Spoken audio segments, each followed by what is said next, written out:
Restaurant style chicken dum biryani చేసుకుందామా? Biryani rice కోసం ముందుగా బాస్మతి రైస్ ని వాష్ చేసుకున్న దాంట్లో మొత్తం బిర్యానీ మసాలాలు వేసుకోవాలి. కొత్తిమీర, పుదీనా వేసుకొని తగినంత ఉప్పు వేసుకొని 70% ఉడకపెట్టి పక్కన పెట్టుకోవాలి.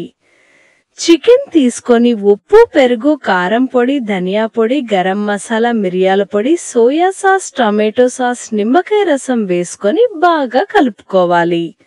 తర్వాత ఫ్రిడ్జ్ లో పెట్టుకోవాలి 10 నిమిషాలు. బిర్యానీ గిన్నెలో మొత్తం బిర్యానీ మసాలాలు వేసి ఉల్లిపాయలు, మిర్చి, టమాటాలు వేసుకొని బాగా మగ్గించాలి. కొత్తిమీర, పుదీనా వేసుకొని కలుపుకోవాలి.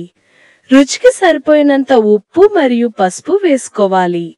వేయించిన ఉల్లిపాయలు మరియు ఫ్రిడ్జ్ లో పెట్టిన చికెన్ వేసుకొని బాగా కలుపుకోవాలి.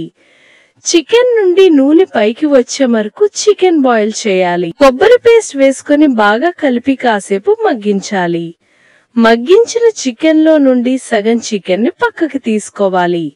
మిగిలిన సగం చికెన్ లో ముందుగా సిద్ధం చేసిన బిర్యానీ అన్నాన్ని సగం వేసుకోవాలి. వేయించిన ఉల్లిపాయలు వేసుకోవాలి.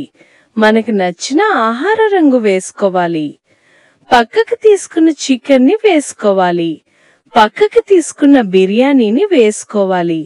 కొంచెం ఫుడ్ కలర్, కొంచెం వేయించిన ఉల్లిపాయలు, కొత్తిమీర, పుదీనా వేసుకోవాలి. బరువంతి దాని మీద పెట్టి తక్కువ మంటలో వంట చేయాలి. Restaurant style chicken dum biryani ready.